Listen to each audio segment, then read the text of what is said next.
Amazon's two-day Prime Day event began today, and shoppers are expected to spend billions of dollars. Amazon's 2020 sales jumped 45% during coronavirus lockdowns, and the volumes are predicted to be even higher this year. In response to Amazon's Prime Day, Walmart and other retailers have their own competing offers. Walmart's deals days started yesterday, going through Wednesday, offering 2 additional days of sales that are available both in-store and online.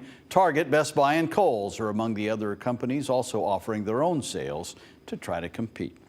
American Airlines says it's having trouble keeping up with the post-pandemic travel demands. The airline announcing it has canceled hundreds of flights because of staffing shortages and maintenance problems.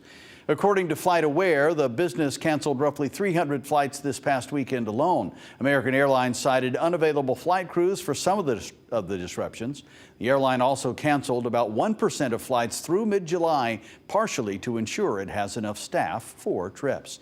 And then Delta Airlines says it's expecting a hiring boom. The company saying they're looking to hire more than 1,000 new pilots by next summer.